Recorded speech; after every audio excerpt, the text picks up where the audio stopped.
बिस्मिल्लाहिर्रहमानिर्रहीम, अस्सलाम वालेकुम। आप देख रहे हैं programme news today with Tanzeela Mazhar. Programme में आपको खुशामदीद कहते हैं। एक तरफ पाकिस्तान तहरीक इंसाफ तैयारियों में लग गई है। 24 नवंबर की कॉल को हतमी और फाइनल कॉल कहा जा रहा है और ये दावे किए जा रहे हैं कि लाखों की तादाद में लोग पाकिस्तान तहरीक इंसाफ के साथ इस्लामाबाद आएंगे और इमरान खान साहब की रिहाई के बगैर वापस नहीं जाएंगे। दूसरी जानिब पार्टी के अंदर तकसीम मज़ीद सामने उभर कर आ रही है। एक तरफ जो पाकिस्तान तहरीक इंसाफ हमेशा ये दावे करती रही है कि हम मोरूसी सियासत के खिलाफ है, दूसरी जमातों पर इस हवाले से खान साहब ने कई बार तनकीद की, बरमला तनकीद करते रहे हैं। अब उनकी अहलिया खुद इस सारे एहतजाजी कॉल की मनसूबाबंदी में शामिल हैं। ज़राए ने ये तस्दीक की है कि बुशरा बीबी ने ना सिर्फ ये कि कल पंजाब के और खैबर पख्तूनख्वा की सीनियर क़यादत को बुलाया था, बल्कि वहाँ पर उन्होंने 10 मिनट खिताब भी किया पर्दे के पीछे से और उन्होंने अहकामात जारी किए, हिदायत जारी की। अगरचे खान साहब ने ये कहा कि वो मेरा पैगाम लेकर गई हैं, लेकिन पाकिस्तान तहरीक इंसाफ के ज़राए ये दावा करते हैं और इस बात की तस्दीक भी करते हैं कि बुशरा बेगम ने हिदायत जारी की और अहकामात जारी किए और साथ ही साथ पार्टी रहनुमाओं को धमकी भी लगाई। कुछ टारगेट्स उन्होंने दिए हैं MNAs को और MPAs को बुशरा बीबी ने, और उन्होंने कहा जी कि जो MNAs हैं वो 10,000 अफराद लेकर एहतजाज के लिए आएंगे, जो नहीं लेके आएगा वो पार्टी से बाहर हो जाएगा। MPAs को 5,000 अफराद अपने साथ लाने का टारगेट उन्होंने दिया है। लेकिन इंटरेस्टिंग बात ये भी है क्योंकि इससे पहले जो पाकिस्तान तहरीक इंसाफ के मुखालफीन हैं वो कई बार ये इल्ज़ाम लगा चुके हैं कि इनके अपने लोग खुद अपने आप को गिरफ्तार करा लेते हैं क्योंकि वो इस एहतजाज की सियासत से थक चुके हैं। बुशरा बेगम ने एक और हिदायत भी जारी की है, उन्होंने एक और हुक्म भी सादर किया है। उन्होंने कहा जो पार्टी रहनुमा एहतजाज से पहले गिरफ्तार हुआ उसको भी पार्टी से बाहर कर दिया जाएगा। तो ये सवाल भी अपनी जगह पर पैदा होता है कि क्या वाकई इमरान खान और उनकी अहलिया ये समझते हैं कि उनके रहनुमा अपने आप को खुद गिरफ्तार करा लेते हैं ताकि वो एहतजाज से बच सकें और उनके ऊपर जो जिम्मेदारियां डाली जा रही हैं उनसे भी पहलू तही कर सकें। याद रखने की बात यह है कि इमरान खान साहब कई बार ये कह चुके हैं कि वो मोरूसी सियासत के खिलाफ हैं, उनकी बहनें और उनकी बेगम का सियासत पर कोई किरदार नहीं होगा। लेकिन अब इस किरदार के बाद क्या 24 नवंबर का एहतजाज मुख्तलिफ होगा?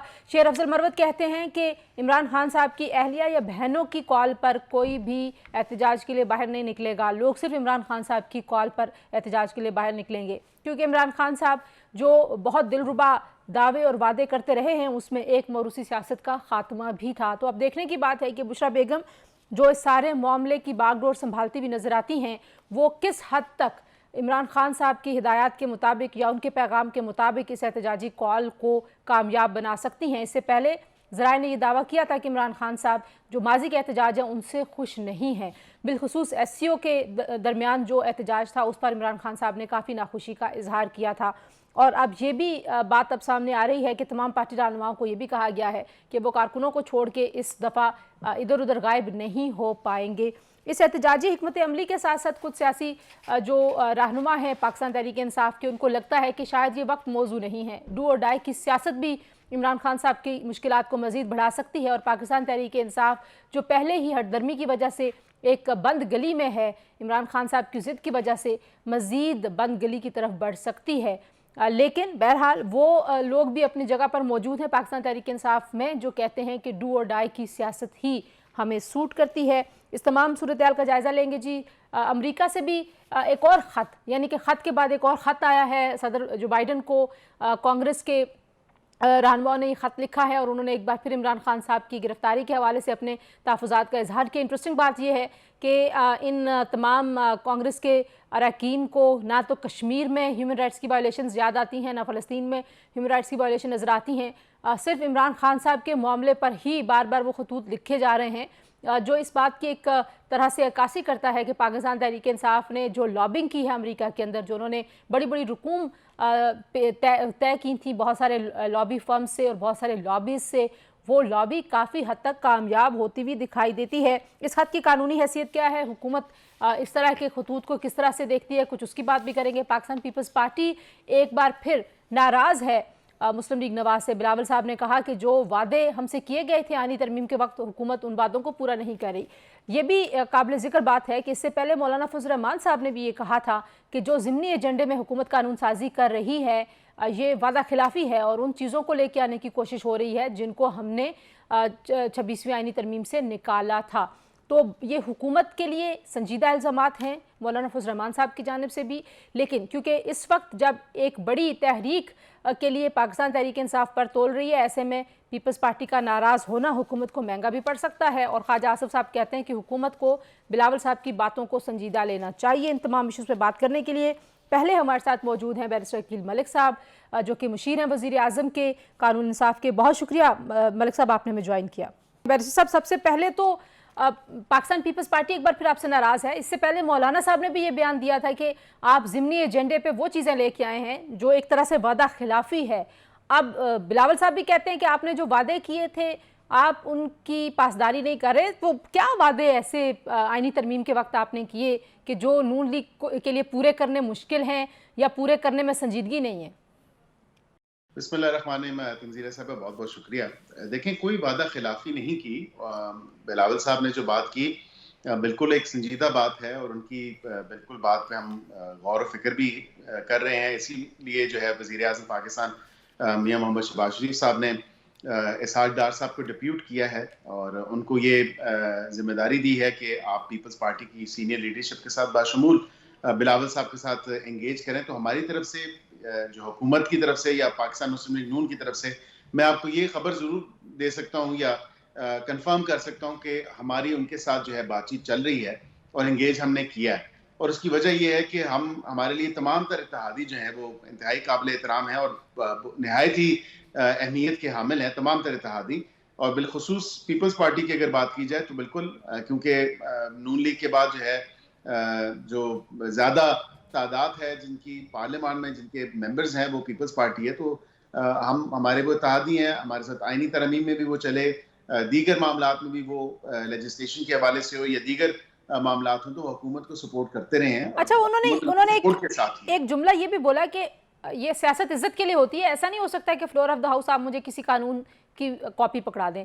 ये तासुर बार बार आपके मुखालफिन, पहले ये तो इत्तेहादी मुखालफिन भी ये देते रहे कि आपके जो बिल्स हैं पता नहीं कहाँ से ड्राफ्ट होके आते हैं, क्योंकि आप कानून इंसाफ के मुशीर हैं, बैरिस्टर हैं खुद। मुझे बताइए कि ये कोई वाकई ऐसी बात है कि ड्राफ्ट कोई और करता है, आप लोगों के पास कोई अच्छे ड्राफ्ट्समैन नहीं है, कोई अच्छे कानूनदान नहीं है? तारड़ साहब हैं, आप लोग हैं, टीम तो माशाल्लाह आपकी काफ़ी मैच्योर है, तो ये तासुर क्यों बढ़ता है? और अगर आप खुद भी ड्राफ्ट करते हैं तो कोई कानून बनाने से पहले बिलावल साहब की जमात को एतमाद में ना लेने की वजह क्या है? देखिए, सबसे पहले तो मैं बताऊं कि हमारे पास मिनिस्ट्री ऑफ लॉ में बड़े कॉम्पिटेंट ड्राफ्ट्समैन हैं और इसमें कोई ऐसी बात नहीं है और पूरे ड्राफ्टिंग का एक सेक्शन है और जो चीज़ हम बिल्कुल एनविजिज करते हैं वो उसको उसी हिसाब से ही उसकी ड्राफ्टिंग लेके आते हैं। बैक एंड फोर्थ जो है वो जितने भी मसवदे होते हैं उस पर हम बैक एंड फोर्थ करते हैं। बाहर से डिक्टेशन नहीं आती? नहीं, बाहर से कोई डिक्टेशन नहीं आती। बड़ा गलत तासुर दिया जा रहा है कि शायद कोई हमें और डिक्टेशन देता है। अब यहाँ पे मिसाल के तौर पे सुप्रीम कोर्ट के जजेस की तादाद बढ़ाने के हवाले से ये मुशावरत हुई और ये मीटिंग हुई। ये भी मैं आपको कंफर्म कर देता हूँ कि ये हमारे इत्तेहादियों के साथ बिलखुसूस जो पीपल्स पार्टी है उनके साथ हुई और ये नंबर जो 34 का आया ये इसी डिस्कशन में ही आया कि आप अप टू 34 जजेस जो हैं वो कर दें और ये मुशावरत हुई, डिस्कशन हुई। इसी के साथ आपको याद है कि सर्विसेज चीफ, जो तीनों सर्विसेज चीफ हैं, उनकी मुद्दत मुलाजमत के हवाले से भी जो उसको रेगुलेट किया है उसको 5 साल पे हमने जो ला के उस पर किया है, एक पाबंद किया है, बजाय इसके कि 3 साल और फिर एक्सटेंशन की एक तमाम तर तक दौर चल जाए एंड सो फोर्थ। तो उस पर भी इनके साथ मुशावरत हुई है।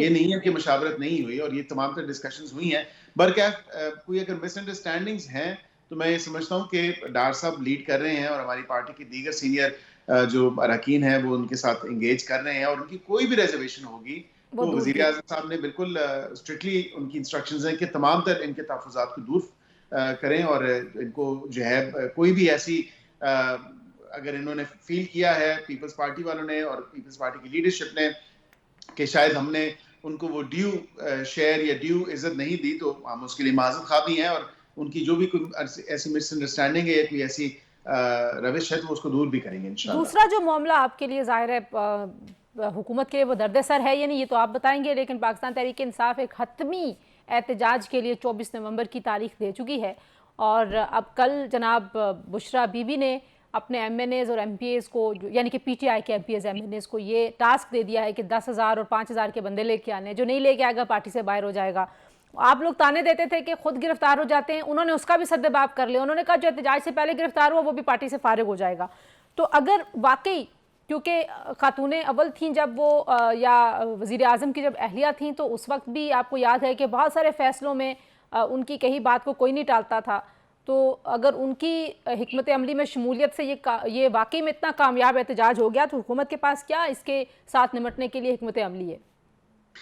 देखिए, हुकूमत की अपनी तैयारी मुकम्मल है और हुकूमत पहले पहराए में जो है वो इंगेज करेगी। इनकी जो एहतजाजी कमेटी है उसके साथ हमारी कोशिश होगी खुश उसलूबी से जो है तमाम तर मामला पे सरासर गुफ्तगू भी हो, बहस भी हो। इनकी अगर कोई वैलिड या जस्टिफाइड डिमांड्स हैं तो उसको हम कंसिडर ज़रूर करेंगे।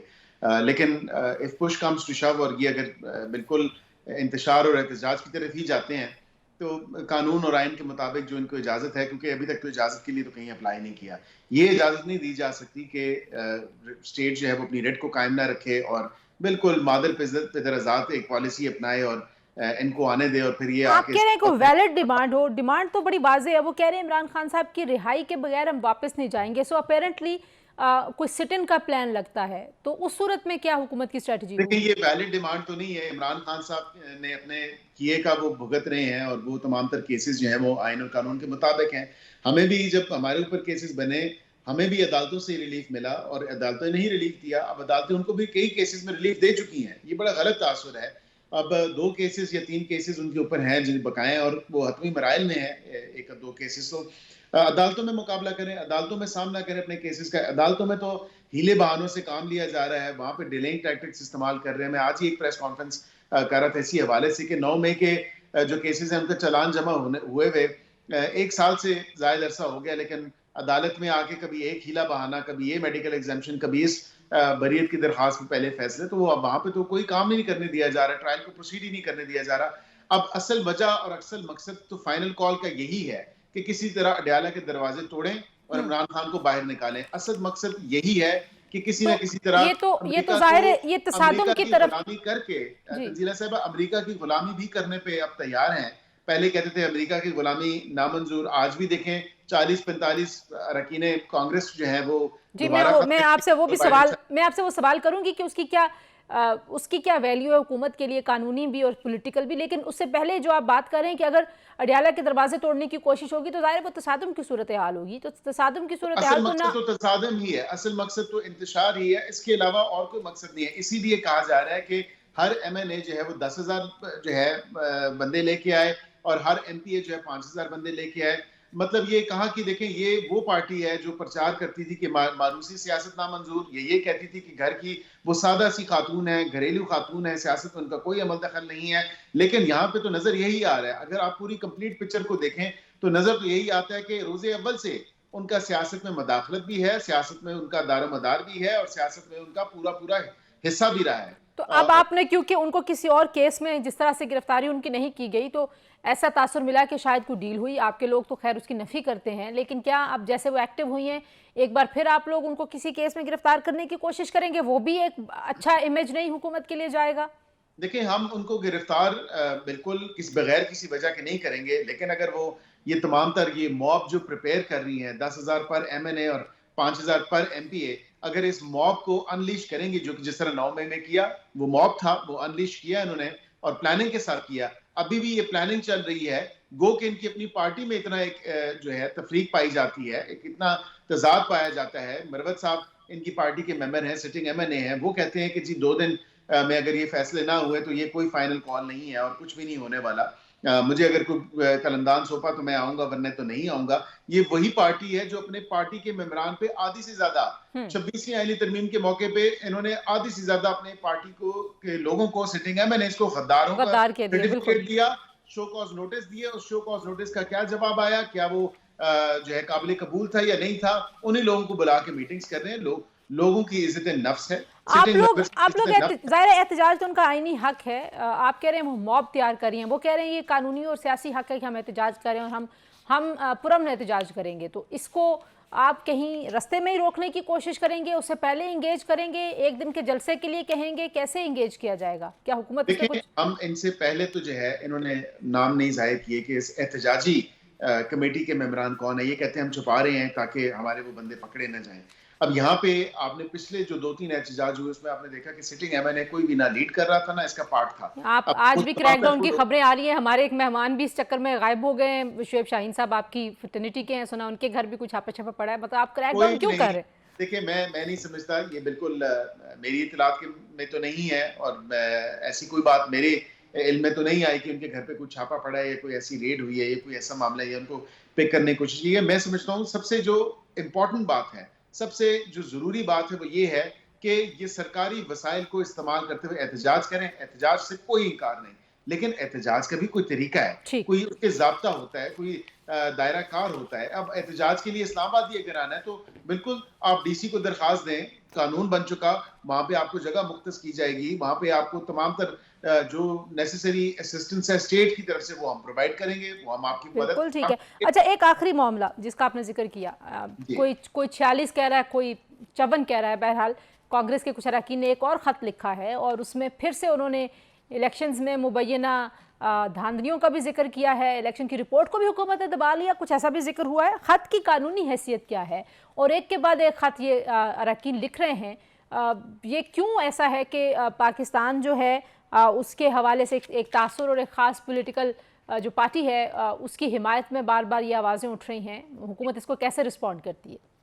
देखिए उस जबर और खस्तायत के दौर में जिसमें इमरान खान साहब खुद वजीर आजम थे, उस वक्त तो कोई ऐसे खत नहीं आते थे, उस वक्त तो कोई ऐसी 901 या 906 रेजोल्यूशन पास नहीं होती थी। उस वक्त तो यूएन बिल्कुल उसके लब जो थे वो सिले हुए थे। ना वो कहता था कि मरीम नवाज शरीफ के कमरे का दरवाजा तोड़ा, जो फरियाल तारपुर साहिबा को ईद वाले दिन या चांद रात वाले दिन सामने उनको अरेस्ट किया या दीगर हमारी पार्टी के जितने भी लोग थे उनके ऊपर जो जुल्म सितम ढाए गए, उस पर तो कोई ना अक़वाम मुत्तहिदा बात करता था ना कुछ। यहाँ पे अब एक कॉन्सेंट्रेटेड कैंपेन चली हुई है। मैंने आज भी जिक्र किया, प्रेस कॉन्फ्रेंस में इसका जिक्र किया कि डॉलरों की, पाउंडों की, यूरोज की बोरियां उनका मुंह खोल के रख दिया है, चाहे वो यूएन हो, चाहे वो अमरीकी अरकान कांग्रेस हो, चाहे वो पार्लियामेंट के अरकान हो, चाहे वो लॉबियस्ट हो। लॉबियस्ट वहां पे 40,000 रुपया, सॉरी 40,000 डॉलर महीने की जो है उस पे इन्होंने लॉबिंग फर्म्स हायर की है और वहां पे कांग्रेसमैन को ये मजबूर करते हैं, पैसे देते हैं, वहां पे उनको कहते हैं खत लिखें, अपने सदर को लिखें,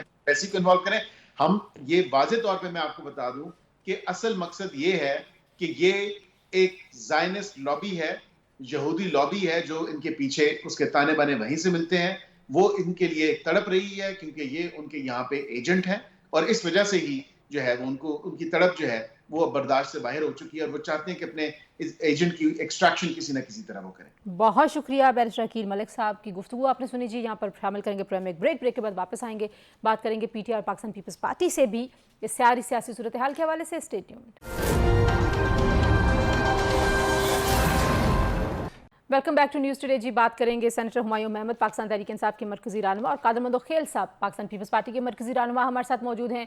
सेनेटर हुमायूं अहमद साहब, बुशरा बेगम ने हिदायत और अहकामात जारी किए हैं और ये पैगाम रसानी से कुछ बढ़ के बात है, लेकिन इमरान खान साहब के वो दावे भी याद आते हैं कि वो मौरूसी सियासत के खिलाफ हैं, लेकिन अब उनकी अहलिया जिस तरह से एक्टिव हो रही हैं, क्या उनकी हिकमत अमली, उनकी मनसूबाबंदी और जो वो टास्क दे रही हैं MNAs MPs को, उस वजह से आपको लगता है कि 24 नवंबर का एहतजाज पहले के एहतजाजों से मुख्तलिफ होगा? और उनकी शमूलियत की वजह से आपको लगता है कि ये एहतजाज आप कामयाबी से कर पाएंगे?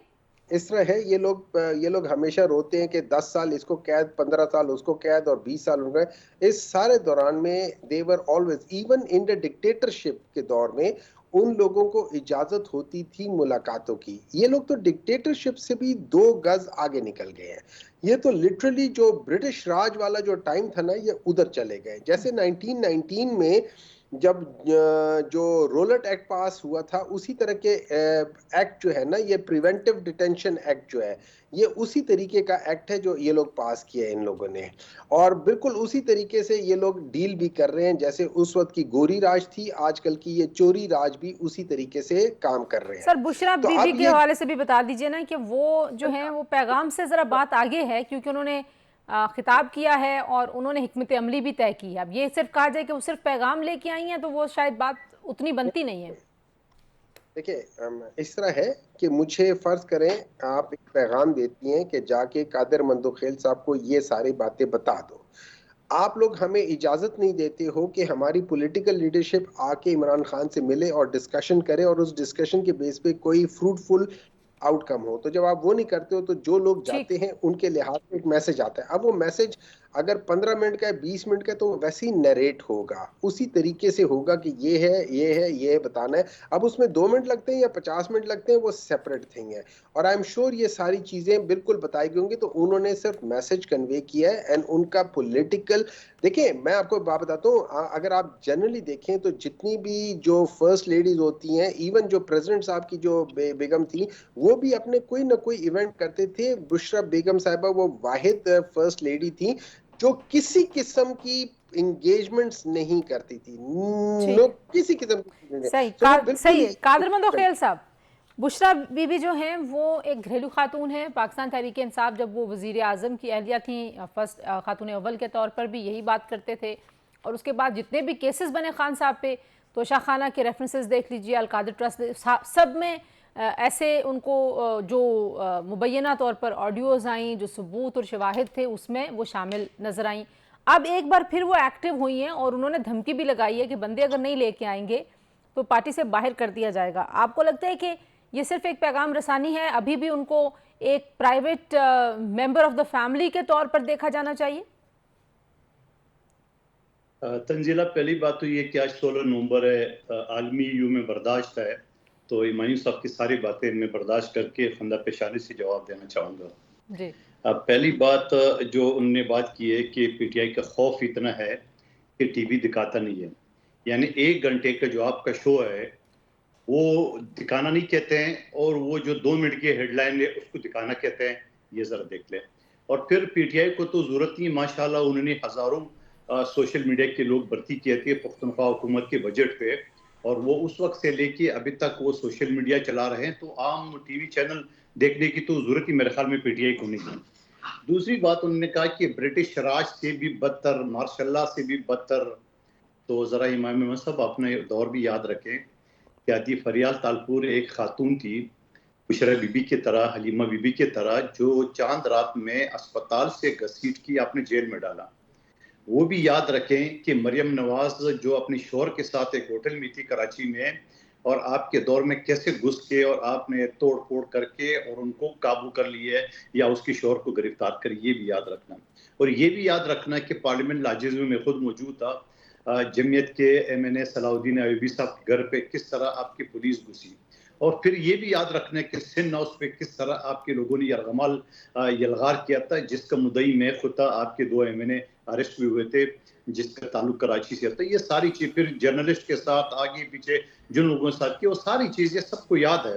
तो लिहाजा अपने दौर को भी जरा देख लें कि वो भी क्या जमहूरी दौर था या जर्नल गैंगस्टर पाशा जो ना वो चला रहा था और कत्ल गारत कर रहा था, बाकायदा गैंग था उसका। और मैं खुद उसका विक्टिम हूँ जो अपने आप के MNA को बचाने के लिए मुझे सेक्टर कमांडर में या गमाल बनाया, मुझे कत्ल की धमकियाँ दिए, लालच दिए, MNA बनाएंगे, सेनेटर बनाएंगे, वो भी याद रखना ये सारे। और ये अनिका के शो में 20 अप्रैल 2022 की टॉक शो में 8 बजे में 24 न्यूज़ आज भी नसीम ज़रा मौजूद है, वो वीडियो देख लेना। और उस वक्त ये गैंगस्टर कोर कमांडर पेशावर थे, कोई छोटी मोटी पोस्ट भी नहीं था। तो ये सारे हरबे आपके दौर में आप इस्तेमाल कर चुके हो।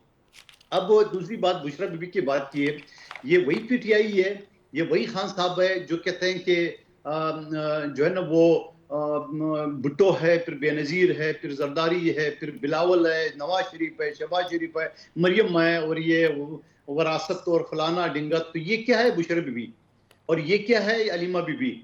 यानी आप इस चीज का अंदाजा लगा ले कि एक खातून, और एक तो थोड़ा सा और तस्दीक कर दूं मेरे मोहतरम हुमायूं मेमन साहब को, हुमायूं मेमन साहब खातून अव्वल जो है ना वो सदर पाकिस्तान के होते हैं, वज़ीर आज़म के नहीं होते हैं। ये थोड़ा सा अगर मैं गलत हो तो मुझे तस्दीक कर दें जहां तक मुझे नॉलेज है, ठीक है। और दूसरी बात ये कि आपकी बुशरा बीबी जिसको आप ये समझ रहे खातून है, तो वो खातून धमकी देती है अपने कारकुनों को कि अगर नहीं 5000 नहीं लाया। और ये भी जरा थोड़ा सा देख लें, इनको पता होना चाहिए कि मैं अगर जैसा MNA था तो मेरा नीचे MPA था, तो मेरे और MPA की टीम तो एक ही होती है। क्या मैं 10,000 अलग लाऊंगा, MPA 5,000 अलग लाएंगे? ये भी थोड़ा सा पॉलिटिकल वैक्यूम कहते हैं या जो भी कहेंगे। आपने 2 सवाल किए कादर मंदोखेल साहब, मैं इस पे वापस 1 मिनट के लिए आती हूँ, प्रोग्राम में शामिल करते हैं एक ब्रेक के बाद वापस आते हैं, हमारे साथ रहिए।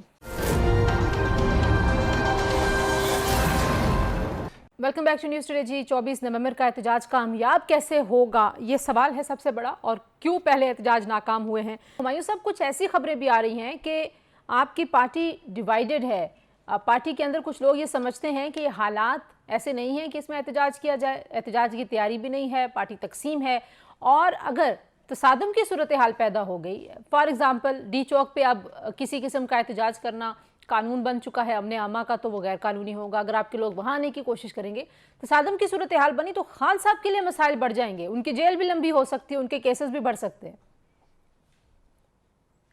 देखिए, वो कहते हैं ना, मुश्किलें इतनी पड़ी मुझ पर कि आसान हो गई। एक बात। नंबर टू, मेरे ख्याल में ये जो जितने लॉज अभी इन लोगों ने बनाए, ये तो हर दौर में इस किस्म के जो गैर आईनी लॉज होते हैं वो तो चलते ही चलते हैं। आपका कोई लॉ जो है ना, ये याद रखें, किसी किस्म का लॉ जो है ना वो आपके कॉन्स्टिट्यूशन से बालातर नहीं होता। और कॉन्स्टिट्यूशन में अगर आपके पास फंडामेंटल राइट है टू डेमोन्स्ट्रेट पीसफुल डेमोन्स्ट्रेशन, तो आप उसमें आप प्रिवेंटिव का कोई वो नहीं होता कि भाई प्रिवेंशन या इस लिहाज से हो। आपको अगर वहां पे कुछ ज्यादती हो रही है, कोई तोड़फोड़ हो रही है, कुछ उस लिहाज से हो रही है, तो फिर डेफिनेटली। लेकिन उसके लिए ये नहीं है कि आप आके शुरू में आते साथ ही ऊपर आंसू गैस फेंकना शुरू कर दे, और जब आवाम रिएक्ट करे आप कहे देखा इन लोगों ने तो वो पत्थर मारा है और इन्होंने ये किया। ये तो एक नॉर्मल रिएक्शन होता है टू दी एक्शन, कि जो कि जिसको हम कहते हैं आंसू गैस वगैरह। लेकिन ये तो एक तरफ है। नंबर टू, देखिए, जो कादिर मंदोखेल साहब बात कर रहे हैं ना, जो अपनी वो बता रही थी कि अदा की जो उनको पकड़ के किया था, उनके ऊपर केसेस जो थे ना, वो मियां नवाज शरीफ साहब की हुकूमत ने किए थे, और उन्हीं की जो जो नैब वाले थे उन्होंने पकड़े थे। उसमें एज सच हुकूमत, फेडरल हुकूमत की कोई चीज इन्वॉल्वमेंट नहीं थी। वो कराची में थे, कराची की लॉ इन्फोर्समेंट थी, और नैब वाले थे, उन्होंने किया था। इसी तरीके से कराची में जो मरियम नवाज साहिबा की हुई थी, वो भी नैब ने किया था, और कराची की पुलिस के लिहाज से किया था। It was the provincial police who reacted, not the federal police. तो वो सारी चीजें उनके लिहाज से थी। हाँ, नैब बीच में इन्वॉल्व थी, और वो जो केस था वो भी मियां नवाज शरीफ साहब के जमाने में हुआ था, वो पीटीआई के जमाने में नहीं केस हुए थे। तो ये दोनों चीजें मैं उनको बता देता हूँ। नंबर तीन, जिस सेनेटर की या जिस बंदे की ये बात कर रहे हैं कि इनके खिलाफ उसको किया था, उन्हीं को इन्हीं की पार्टी ने वोट देकर सेनेटर बनाया है। उसी बंदे के साथ वही बंदा आज इनकी सफों में खड़ा हुआ है, और कादिर मंदोखेल साहब उसके सामने जब खड़े होते हैं, हो सकता है सर झुका के खड़े अच्छा, होते हैं। आप दोनों से मैं, क्योंकि हमारे पास वक्त भी कम है, तो मैं आप दोनों से पूछना चाहती हूँ। कादिर मंदोखेल साहब, अब आपके ख्याल में ये एहतजाज जो अब फाइनल कॉल है, अब जाहिर आप जब फाइनल कॉल देते हैं, जैसे आप पहले ये कहते थे रेड लाइन है हमारी इमरान खान साहब, अब रेड लाइन क्रॉस होगी। इमरान खान साहब तो 1 साल हो गया तकरीबन उनको जेल में, अब ये कह रहे हैं कि हतमी कॉल है, और हतमी कॉल ये है कि जब तक वो रिहा नहीं होंगे तब तक हम जाएंगे नहीं। तो आपको लगता है कि दोबारा से इनकी सियासत फिर बंद गली की तरफ जा रही है, क्योंकि कुछ इनके सीनियर रहनुमा समझते हैं कि इस तरह का सख्त रवैया और सख्त मौक़िफ़ के साथ एहतजाज के लिए जाना खतरनाक साबित हो सकता है? तंजीला, मैं फुटबॉल का खिलाड़ी रह चुका हूँ। फुटबॉल में एक जो फाइनल होता है उससे पहले सेमीफाइनल होता है, सेमी से पहले क्वार्टर फाइनल होता है। तो इनका क्वार्टर फाइनल भी हमने देखा, इनका सेमीफाइनल भी हमने देखा, जहां पंजाब से बताएं हुमायूं मेमन साहब 12 करोड़ की आबादी से कितने लोग आए। ये जरा बताए सिंध में जहां 5-6 करोड़ आबादी का सूबा है, वहां से कितने लोग आए, बलूचिस्तान से कितने आए। अगर ये है तो सरकारी मुलाजमीन को जहां गंडापुर साहब ने 10,000 रुपए रिश्वत को या इनाम को दिए, एक ग्रेड बढ़ा के दिए, और उनको छुट्टियां दिए 1 हफ्ते की, और जिसमें गुलफाशी की है, वो तमाम मीडिया ने देखा। तो ये सारी चीजें। लेकिन मैं ये भी कहूंगा साथ में कि इससे पहले जो इनके क्वार्टर फाइनल या सेमीफाइनल जो फ्लॉप हुए हैं, बल्कि फ्लॉप नहीं हुए, वो शख्स उनका अली गंडापुर जो ने बिक गया था। उन्होंने कारकुनों के जज्बात को बेच लिया, क्योंकि कारकुनों के जज्बात को अगर वो न बेचता, वो जो पेशावर से रवाना हुआ और पुलिस के सामने 24 घंटे वो पुलिस के सामने शेल की, गोलियों के, लाठीचार्ज के सामने जो अपने कारकुनों को खड़ा किया है, और अचानक अली गंडापुर साहब सुलेमानी टोपी पहन के और उन्हीं पुलिस वालों के टांगों के बीच में से निकल के गाड़ी तैयार होती है, और ये पख्तूनख्वा हाउस या 1 मिनट के लिए डी चौक आता है, और कहते हैं देखे मैंने बताया मैं डी चौक आ गया। ओ भाई, आपने जुलूस लेके आना था, अकेले जाके सुलेमानी टोपी पहन के नहीं है। फिर इस तरह जो है ना उन्होंने पुख्तनख्वा हाउस में जहां उन्होंने कहा मेरे से मोबाइल छीन लिया, मेरा बटुआ छीन लिया, मेरा शनाख्ती कार्ड छीन लिया आईजी ने, मगर आईजी को मजाल है कि इतना बड़ा लंबा चौड़ा आदमी नजर आया। फिर ये 20 फुट पलांग के जो दीवार छलांग मारा, वहां लाइन्स के एफसी वाले, ये गड्ढापुर साहब के बयान करो, अपने तरह से मैं नहीं जान रहा हूँ, उन्होंने कहा कि मैं नजर नहीं आया।